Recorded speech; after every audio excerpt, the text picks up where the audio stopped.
बिस्मिल्लाहिर्रहमानिर्रहीम, अस्सलाम वालेकुम। गवर्नमेंट ऑफ पंजाब के ऑफिशियल यूट्यूब चैनल पर मैं आपकी खिदमत में हाज़िर हूँ। और आप वैसे ये बात देखें कि मैं जल्दी जल्दी हाज़िर हो रही हूँ। अब मेरी जो गैर हाज़िरियाँ थी ना पिछली, उसको ज़रा मैं कवर करने की कोशिश कर रही हूँ। बहुत सारी बातें आपके साथ करने की हैं और बहुत सारी अच्छी ख़बरें मैंने आपको देनी हैं और बहुत सारी ख़बरें मैंने लोगों की लेनी भी हैं। ख़बर लेना आपको पता है मुझे पसंद ही बहुत, मेरा फेवरेट काम है सर ख़बर लेना। इनकी ख़बर लेने का मुझे इतना शौक़ चढ़ता है ना, जो पाकिस्तान के अंदर हर वक़्त फ़साद को प्रमोट करते हैं, जो रेलेवेंट लेने के लिए झूठी सच्ची जो है वो बातें करते हैं। और फिर वो डॉलर ग्रुप तो है ही है, जिस डॉलर ग्रुप का सिर्फ इतना काम है कि उसने पाकिस्तान के अंदर एक फ़साद और हैजान की कैफियत पे जो है वो रखनी है और साजिशें करनी है। साजिशें बेशक पाकिस्तान के ख़िलाफ़ हों, पाकिस्तानियों के ख़िलाफ़ हों, कोई फ़र्क नहीं पड़ता। सबसे पहले मैंने जो हमारे मुल्क के मायानाज़ आर्टिस्ट हैं सुहेल अहमद साहब, उनके ख़िलाफ़ एक सोशल मीडिया के ऊपर मज़हब के हवाले से जो एक बहुत घटिया कैंपेन जो चल रही है, मैं उसकी पुरज़ोर मज़म्मत करना चाहती हूँ। क्योंकि ये जो मज़हबी तड़का है ना और इस्लामी टच जो इस घटिया गिरोह को आदत है कि आपको याद होगा कि इन्होंने इसी जो है वो मज़हब कार्ड को खेलते हुए एहसन इकबाल साहब जो हैं उनको गोली लग गई थी।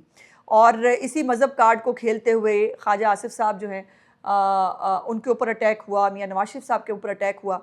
और हमारे मुल्क में इस तरह की जो झूठी ख़बरें ख़ास तौर पे उनको हवा देकर लोगों के इश्तियाल जो है वो अंगेज़ी उसमें आती है और वो फिर काउंटर प्रोडक्टिव होती हैं।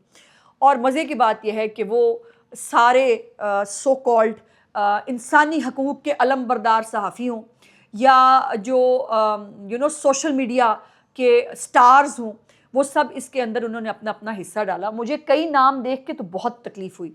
वो कई नाम जिनकी मेरे दिमाग में उनकी परसेप्शन बहुत बेहतर थी। मैं उनको बहुत प्रोग्रेसिव एक अच्छी शख्सियत समझती थी। उन्होंने भी इसके अंदर जो तड़का लगाया, लेकिन वो कहते हैं ना कि एक ही वाक़या बहुत सारे लोगों को एक्सपोज़ कर जाता है। बहुत सारे लोग इस पे एक्सपोज़ हुए और इसको जो है ये नाकाबिले बर्दाश्त चीज़ है जिसकी मैंने मज़म्मत करनी थी। और मेरा तो वैसे ख़्याल ये है कि इस पे मुरम्मत भी होनी चाहिए मज़म्मत के साथ-साथ, चूँकि मज़म्मत से इनको कोई फ़र्क पड़ता नहीं है। लेकिन प्रॉब्लम ये है, आप सब लोग भी सोशल मीडिया पे कहते हैं कि जिनके खिलाफ कार्रवाई क्यों नहीं होती, वो करते वो जो सनसनी गिल है उसने शुरू किया इसको, जो हमेशा से हर बुरी चीज़ का सरगना होता है। और उसके बाद फिर वो ज़ाहिर है वो इनके करता धरता इनके जो टाइगर हैं वो सारे सुहेल अहमद साहब के पांचे को पड़ गए। और लेकिन वो बाहर बैठा, और अब जो बंदा बाहर बैठा है उसका क्या क्या हल करें, उसका क्या इलाज करें। और ये इसीलिए ये करते भी यही चीज़ है। और कई तो ऐसे हैं जिन्होंने ये करके और वही तरीक़ाकार जो पुरानी वारदात है डिलीट कर दो मैं तो डिलीट कर दी, तब तक वो जो है वो डैमेज हो गया होता है। अच्छा, दूसरा जो छोड़े, अच्छी बातें पहले करनी है। अच्छी बातें ये हैं जो पंजाब के लिए अल्हम्दुलिल्लाह चीफ़ मिनिस्टर साहिबा की तरफ वजह से पंजाब को ऑन एंड ऑफ अच्छी ख़बरें सुनने को मिलती हैं। और एक इप्सॉस जो है वो इदारा है, इंटरनेशनल इदारा है जो रिसर्च करता है। और अगर उनका इंट्रोडक्शन जो है वो उन्हीं के ज़बान में करूँ तो ये रिसर्चर्स का ये ग्रुप जो है ये मार्केट और कंज्यूमर्स के रवैयों के बारे में तहकीक करता है ताकि इस रिसर्च की बुनियाद पर मुआशरों में बेहतरी लाई जा सके। तो कहने का मकसद यह है कि वो लोगों से उनकी राय पूछते हैं मुख्तलिफ इनिशिएटिव्स के बारे में, मुख्तलिफ चीज़ों के बारे में।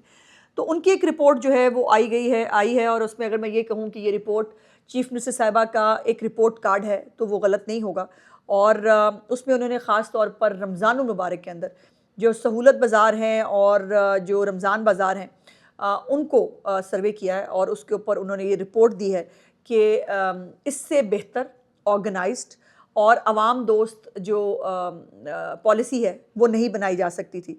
और इस पे यकीन माने कि जब रिपोर्ट मैंने देखी और अंदाज़ा तो था चूँकि चीफ़ मिनिस्टर साहिबा एक एक पल की रिपोर्ट इस निगहबान रमज़ान के तमाम चीज़ों के साथ अपने हर इनिशिएटिव पे, बाय द वे वो किसी ये इनिशिएटिव नहीं लेते वो होता कि वो सेक्रेटरी पे छोड़ दिया, वज़ीर पे छोड़ दिया, वो हर एक इनिशिएटिव को खुद पर्सनली मॉनिटर करती हैं।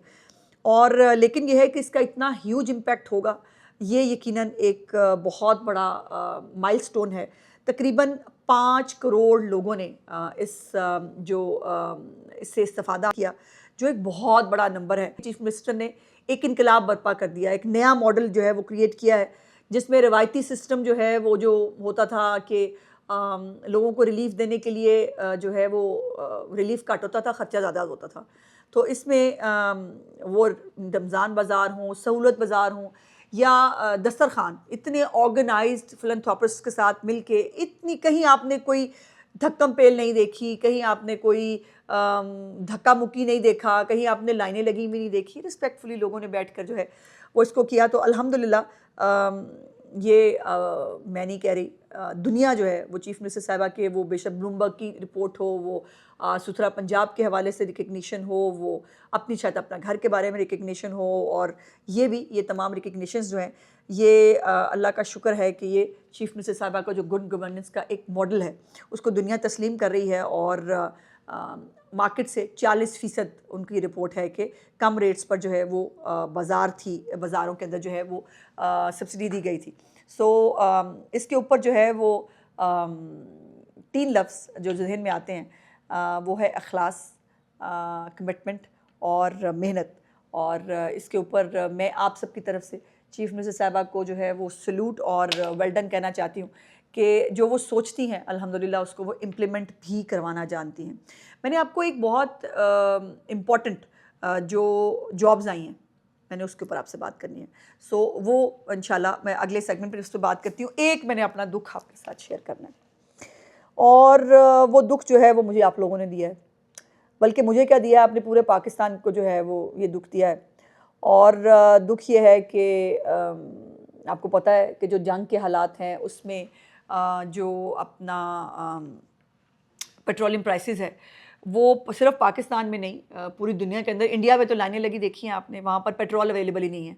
गवर्नमेंट ऑफ पाकिस्तान जो है उसने प्राइम मिनिस्टर साहब ने अल्हम्दुलिल्लाह मेक श्योर किया कहीं आपको कोई शॉर्टेज नज़र नहीं आएगी, कहीं आपको लाइनें नज़र नहीं आएंगी। पेट्रोलियम प्राइसेस में अभी तक 129 अरब रुपए का रिलीफ दिया है प्राइम मिनिस्टर ऑफ पाकिस्तान ने।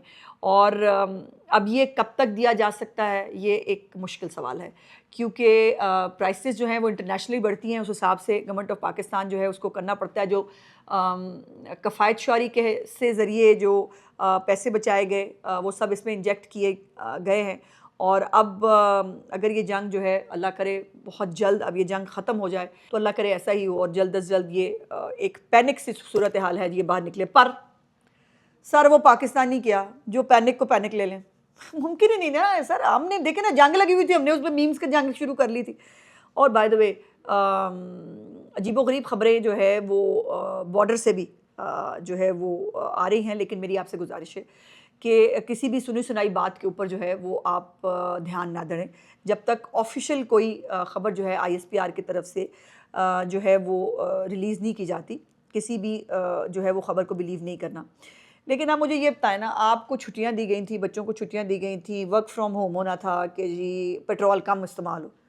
आप लोगों ने क्या किया कि गड्डी में पेट्रोल डलवाया, बच्चों को बीच में भरा और शुमाली इलाका जात की सैर। भाई इससे बेहतर टाइम नहीं मिला आपको शुमाली इलाका जात जाने का। आपको अंदाज़ा है कि हालात क्या हैं। फ़िलिपाइन के अंदर जो है वो पेट्रोल उनके पास ख़त्म हो गया, उन्होंने हर तरह की एक्टिविटी बंद कर दी है, लॉकडाउन लगा दिए हैं। थाईलैंड के अंदर टूरिज़म का इतना बड़ा हब है, उनके अंदर उनके पास इलेक्ट्रिसिटी ये वो सब बंद हो रहा है। दुनिया में पैनिक है, असी शुमाली इलाका जा रहे हैं। बड़ी प्लीज़ घर बैठ जाएं और प्लीज़ हालात की सेंसिटिविटी को समझने की कोशिश करें। गवर्नमेंट आपको रिलीफ जो है वो दे रही है आपकी सहूलत के लिए, याशी के लिए नहीं। सो ये याशियाँ फिर कर लेंगे इंशाअल्लाह ताला, बहुत जल्द ख़त्म हो जाएगी ये जंग। और इसके ख़त्म होने के बाद हम शुमाली इलाका, जब गर्मियाँ आ रही हमने धड़ शुमाली इलाका जात में जाना है। अब ये ईद के ऊपर जो है वो 4 लाख से ज़्यादा गाड़ियाँ थी मरी में, पेट्रोल डलवा के गई थी ना, आपको कहा था घर बैठ जाए, नहीं। पर प्लीज़ अब मतलब मजाक के अलावा मेरी आपसे गुजारिश है कि प्लीज़ फॉर गॉड सेक हालात की सेंसिटिविटी को समझें। और ये जो वक्त है ये बचत के लिए है, ये आपके लिए भी ज़रूरी है, आपकी जेब के लिए। हुकूमत के लिए भी ज़रूरी है, बिकॉज जितना पेट्रोल मंगाएंगे उतना उसके ऊपर सब्सिडी देनी पड़ेगी। अगर प्राइस नहीं, और कब तक प्राइस नहीं बढ़ाई जाती ये किसी को नहीं मालूम, और कितनी देर पाकिस्तान की मईशत इस झटके को बर्दाश्त कर सकती है, ये बड़ा इंपॉर्टेंट है। सो प्लीज़ इसको समझें। अल्लाह करे थोड़े दिन रह गए हों तो थोड़ा दिन सुकून ले लें, और जो गवर्नमेंट आपसे रिक्वेस्ट कर रही है उसके ऊपर इम्प्लीमेंट कर लेंगे, आपके लिए भी बेहतर है। अच्छा जी, अब आ गई है अच्छी खबरें जो मैंने आपको देनी है, जिसके ऊपर आप हमेशा मुझे पूछते रहते हैं, और बड़े दिन हो गए थे हमने आपसे जो जॉब्स की नई अपॉर्चुनिटीज़ गवर्नमेंट ऑफ पंजाब में आई हैं वो हमने आपके साथ शेयर नहीं की थी, तो वो आज मैंने आपसे बहुत सारी जॉब्स की अपॉर्चुनिटीज़ आई हैं। सबसे पहले स्पेशल एजुकेशन डिपार्टमेंट जो है उसमें मुख्तलिफ शहर जो हैं पंजाब के, उसमें चूँकि हर शहर के अंदर एक सेंटर ऑफ एक्सीलेंस जो है वो बनाया जा रहा है स्पेशल एजुकेशन डिपार्टमेंट का, तो उसके लिए असामियाँ जो हैं जिसमें चाइल्ड साइकोलॉजिस्ट है, स्कूल काउंसलर है, म्यूज़िक थेरेपिस्ट है, ऑक्यूपेशनल थेरेपिस्ट है, ट्रांसपोर्ट कोऑर्डिनेटर है, और इसमें 21 से 35 साल की उम्र के दरमियान जो कैंडिडेट्स हैं वो अप्लाई कर सकते हैं। मुतल्लिका फ़ील्ड में ज़ाहिर है डिग्री होनी ज़रूरी है। नहीं हो सकता कि सर मैं जो है लॉयर हूँ लेकिन मुझे आप चाइल्ड साइकोलॉजी में भर्ती कर लें, तो सर ऐसा नहीं होगा। जिन्होंने चाइल्ड साइकोलॉजी पढ़ी है वो ये अप्लाई कर सकते हैं। और जो स्कूल काउंसलर्स हैं या जो म्यूज़िक थेरेपिस्ट हैं, आपको पता है कि इस जो स्पेशल एजुकेशन के स्कूल हैं इसमें म्यूज़िक थेरेपी के ज़रिए भी बच्चों को जो है वो नॉर्मल ज़िंदगी की तरफ लाया जा रहा है जैसे दुनिया करती है। सो उसमें भी अब जो म्यूज़िक से रिलेटेड लोग हैं वो रिस्क भी कमा सकते हैं और दुआएं भी ले सकते हैं। सो इसमें मुतल्लिका फ़ील्ड में डिग्री जो आपको है होनी चाहिए, और 12 अप्रैल 2026 तक अप्लाई करना है। नीचे आपके पास यहाँ पर दरख्वास्त फॉर्म जो है वो लिंक आ रहा है जिसमें आप इसको डाउनलोड करके कोरियर कर सकते हैं अपनी डिग्री वगैरह के साथ, अपने डॉक्यूमेंट्स जो चाहिए है। अगला डिपार्टमेंट है डायरेक्टरेट ऑफ आर्कियोलॉजी। इसके अंदर मुख्तलिफ वेकेंट पोजीशंस आई हैं जिसमें प्रोजेक्ट इंजीनियर्स हैं, प्रोजेक्ट डायरेक्टर हैं, प्रोजेक्ट कोऑर्डिनेटर हैं, कंजर्वेशन आर्किटेक्ट हैं, और कैड ऑपरेटर्स जो हैं। ये सब जो हैं इनकी असामियाँ आई हैं, और इसमें जो है ये 3, 4, 5 असामियाँ हैं जिसमें अप्लाई कर सकते हैं। और इसकी भी तालीमी काबिलियत और अहलियत जो है वो पोर्टल का एड्रेस जो है व्लॉग में साथ साथ आ रहा होता है, वो मेंशन किया हुआ है। इस लिंक पर आप विज़िट कर सकते हैं, और इसमें अप्लाई करने की आखिरी तारीख़ 13 अप्रैल है। तो जो यंग बच्चे बच्चियां जो इन जगह पर इनके पास ये डिग्रीज़ मौजूद हैं, जो रिक्वायरमेंट है वहाँ अप्लाई करके अपने लिए अच्छी एक सरकारी जॉब, जो बार बार आप लोगों को बाजी सरकारी जॉब दवा दी, बाजी सरकारी, तो भाजन ये सरकारी जॉब्स हर तरह की आती रहती हैं, और मैं फिर कोशिश करती हूँ कि आप तक वो पहुँचा दूँ। उसके बाद हाँ जी, उसके बाद है जी Punjab agriculture food and drug authority. इसके अंदर जो है वो उसमें भी वैकेंसीज़ हैं। सीनियर टेक्निकल मैनेजर है, और quality assurance manager by food testing lab, और उसके बाद सीनियर टेक्निकल मैनेजर भी है एग्रीकल्चर टेस्टिंग लैब के लिए, और जनरल मैनेजर। सर जी बहुत पढ़ी लिखी टेक्निकल जॉब्स हैं, तो इसके अंदर जो टेक्निकल लोग हैं जो ये लेबॉर्ट्रीज से रिलेटेड जिनके पास तालीम है, और मैंने आपको पता है कि ये जब हमारी ये आई थी, जब इसका इनॉग्रेशन किया था चीफ मिनिस्टर साहिबा ने, तो मैंने आपको उसको डिटेल भी बताई थी। उसमें हमारे पास को 300 के करीब जो है बच्चियां भी थी, मुख्तलिफ सूबों से भी बच्चियों ने यहाँ पर जो काम कर रही हैं, और गोल्ड मेडलिस्ट और डिस्टिंक्शन होल्डर्स बच्चियाँ। हमारी बच्चियाँ पढ़ती बहुत है ना, अच्छी बच्चियाँ हैं हमारे मुल्क में। अब में से आप लोग बंदे ना नाराज़ हो जाए, मेरे कहने का ये मतलब नहीं, लेकिन ये फैक्ट है। आप कोई भी रिज़ल्ट उठा के देख लें, बच्चियाँ जो हैं पाकिस्तान टॉप पे होती हैं। सो ये बच्चियाँ जो या बच्चे जो भी अप्लाई कर सकते हैं अपनी तालीमी काबिलियत जो है उसके मुताबिक पोर्टल के ऊपर जो है वो विज़िट करें, और 17 अप्रैल तक जो है वो आपने अप्लाई करना है। 3 और 2 5 7 8 9 10 पोस्ट हैं जी ये भी, और इसके अंदर भी बाय द वे ये तमाम जो पोस्ट हैं इनकी सैलरीज़ भी अच्छी होती हैं, इनके पे पैकेज भी अच्छे होते हैं। तो जो यंग बच्चे बच्चियां एक अच्छे फ्यूचर के लिए कोशिश कर रहे हैं उनके लिए गवर्नमेंट ऑफ पंजाब में ये ऑप्शन चीफ मिनिस्टर साहबा ने जो है वो क्रिएट किए हैं। इसमें आप सबको जो है गवर्नमेंट ऑफ पंजाब वेलकम करने के लिए तैयार है। आज का व्लॉग देखने का बहुत बहुत शुक्रिया। इंशाल्लाह अगले व्लॉग में आपसे बातचीत होगी। चैनल को लाइक, सब्सक्राइब और शेयर ज़रूर किया कीजिए। खुदा हाफिज़।